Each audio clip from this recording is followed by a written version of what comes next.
Hello everybody out there and welcome back here with the future once again to another showcase and review, but it's another retro showcase and review and another wrestling figure review as we are going to take a look at the 1999 SummerSlam 99 Superstar Series 9 Paul Wight action figure that I obtained from eBay lately. I picked up the Gangrel and Christian as well from Superstar Series 9. It was the last of the Superstars line from WWF Jakks Pacific before they went on to the Titantron Live figures. And wow, I was always wanting this figure back when we were collecting them when I was like 15 to 16 in high school. 1999, I was a junior in high school.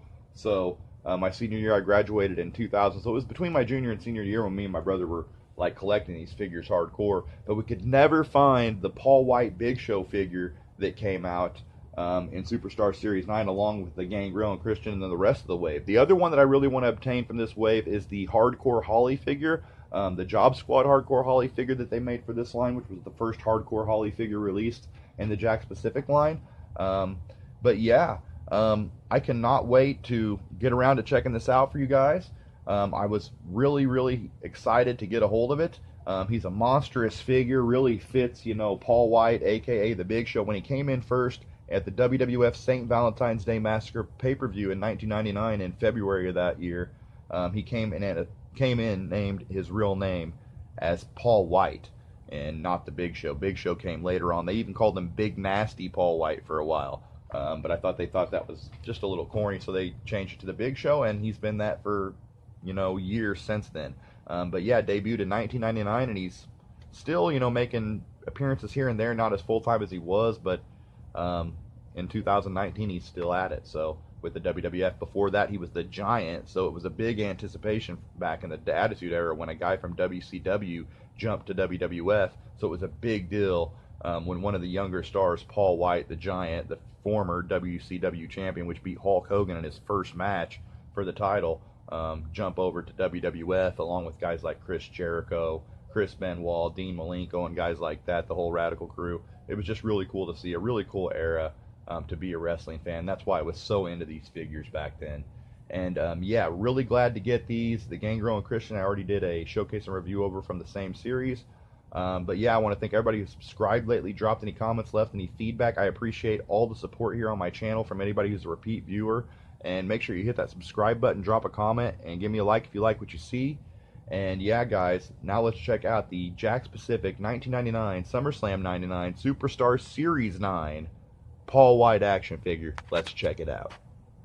Okay, so here we have the WWF Jakks Pacific Superstar Series 9 SummerSlam 99 Paul Wight action figure here in all his glory. And look at the monstrous size of this guy compared to like the Gangrel Christian from the same wave. You have the Farouk Slammers here, and then you go up in scale here. Look at the size of this guy. They made him in great scale because he was a giant, a true giant, and still is. And when he came in, he was so devastating and monstrous, just tearing people up with that choke slam. The big nasty Paul Wight, which became the Big Show. It was so cool to see him in the WWF at the time, which is now the WWE, of course. But yeah, such a cool figure, and so glad to finally have him. And what's funny is he is, you know, part of the 6-inch bone crunching action figure line. And what's funny is, you know, Gangrel and Christian in this same wave had the bone crunching action. If I can get a better sound there, I think you can hear it a little bit. They had the bone crunching legs, and the arms were even the bone crunching style, but they didn't have the mechanism in them, but they were still rubber. But the only thing that I could come up with, me and my friend were talking about it, he may have been too heavy of a figure. And he's on this stand here, and I think the stands, I know they came, these scratch logo stands came with the Signature Series. I'm not sure if they came with the SummerSlam 99 Superstar Series. Now, if anybody can tell me if that actually came together, let me know, because I don't have one mint on card, or nor have I ever opened one up to know. The earlier WWF block logo, the old school logo, was used before. They were like silver. Those were very cool stands too. These are really cool stands, not only for your Jakks Pacific, but also your WWF Hasbro figures from back in the early 90s, which Hasbro had the line before Jakks Pacific took it over. But very cool scratch logo. I love that. Really nice. And it really fits the Paul Wight figure well. Makes him stand even kind of taller. But this Paul Wight figure is immaculate. He's in outstanding condition. On the eBay site or the buyer that I picked this up off of, said it was only a display piece, never played with, so I'm thinking that he just took it out of the package and displayed it. Because this guy's paint and deco and everything, it just flawless. I mean, there's nothing wrong with this guy at all. The other few that I've had to, take a little bit of time to get some, dirt or whatever off of them or marks, but this guy's not marked up or anything. He does have, somewhat of a rubbery plastic feel like in the hands and in the, like up to the forearm here. But as you get up here, it's just a hard plastic. But the arms still do rotate 360, as you can see there, all the way around. The head, of course, no articulation like all the rest of the bone crunching action figures, but the likeness on this one was outstanding in my opinion. I mean, that looks like the Big Show. This is before the real scan technology too, so you got to give Jakks Pacific props on being able to pull off such a great job on the head sculpt here. But yeah, from the last Superstar Series 9, you can see, some of the first Superstars figures, if I had them right now, so, lesser detail and worse made than the ones that were later on made here. I mean, the detail on this guy, this is probably one of the best ones that Jakks ever did in the 6-inch bone crunching action figure line, in my opinion. But the legs are just solid plastic, no movement, other than you do have a swivel on there where he can put it up and back, but they're not rubber. They don't have that rubber bone crunching action feel, so they do have movement, but they don't have that bone crunching action device. They're just solid plastic. Of course, the waist, you can rotate him all the way around 360 at the waist as well. So he's very nice for posability on his articulation. Look at the hand size of this guy, though. I mean, you're looking at the hand size here of Christian, and next to the hand size, let's put it here, next to the hand size of the Big Show. I mean, he does have really large hands. That's not the greatest comparison. Let's see if we can do something different here. He does have really large hands, but I don't know. Yeah, there we go. I don't know if he had, that big of hands, but even a friend of mine, C-Dub, from Chronocord Media here, he told me that the hands on this were hilarious because they were just so huge. But they did, of course, work well for, choke slams. I mean, if you're going to go up to a guy like Christian and just snatch him by the throat, pick him up, it's good for that, choke slam or whatever. I can't really pull it off with one hand here while I got the camera, but I think this Paul Wight figure is tremendous. The hair, the goatee, they got the sideburns on there, everything. It was hands down one of the best they ever did, and that's why me and my brother were kind of like really, upset that we could not get a hold of the last wave before they went to the Titantrons, because once the Titantrons hit, we stopped collecting because we're like, well, that's it, new figures, it's time to stop collecting. We were getting older anyway. We weren't as into it by the time the Titantron figures came along as we were before, even though, I've always been a big wrestling fan and followed all the time. There were a few years there where I kind of fell off, watching religiously. So that was about, the time that we stopped watching religiously before I really got back into it around like 2002, or no, it was actually 2001 during the Invasion era, whenever I got really back into it. After, early 2000s. So, really happy to have this figure.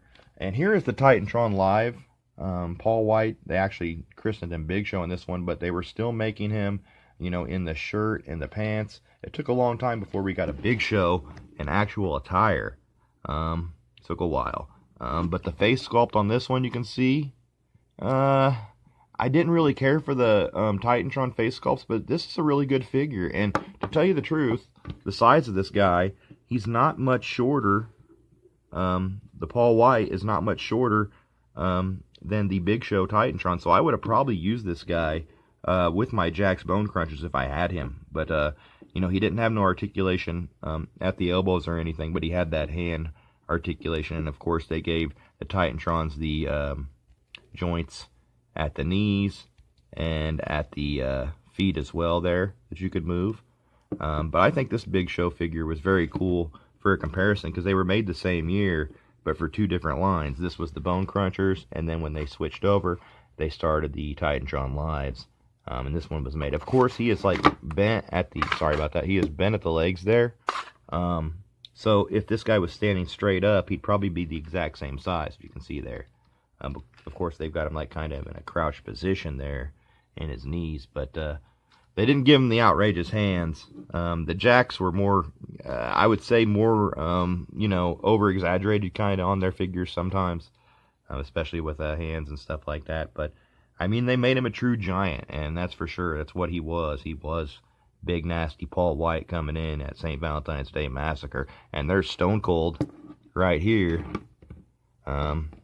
which these guys, you know, went at it a few times when he initially came in. Of course, you know, he helped Stone Cold win that cage match, but pretty good little pose down here of Stone Cold and Paul Wight. I also have a Stone Cold Slammer here, the Farouk Slammer. I have another Slammer from that series coming up, so that's a little bit of a spoiler. Something to think about. And there's a Devon Dudley, original San Francisco Toymakers ECW figure, and a Raven Toy Biz 1999 figure. One of the best Ravens they ever did, in my opinion. And there is the DX Road Dogg Jesse James there from the Bone Crunching line. But yeah, was really happy to get this Big Show Paul Wight figure. And I'm really happy to be able to show him off in this vid. And I hope everybody enjoyed checking him out. He's one of my favorite figures in the Jakks line. And since I've picked him up, I've really been enjoying checking him out and everything, and finally having him in hand, because he's new to me. I never had him before, so he's definitely new to me. And yeah, guys, I want to thank everybody for watching this. Not much more to say, but I do have a lot more wrestling figure reviews coming, and a lot more figures from other genres too, but I'm kind of wanting to get through these wrestling figures, excuse me, that I've picked up lately. I want to get through them, so I'll have a few wrestling figure videos coming up after this. And yeah, guys, I want to thank everybody for checking this out. Make sure you hit that subscribe button, drop a comment down below, and give me some feedback in the comment section if you like what you saw. And as always, guys, until next time, thanks for watching, keep collecting, and peace out.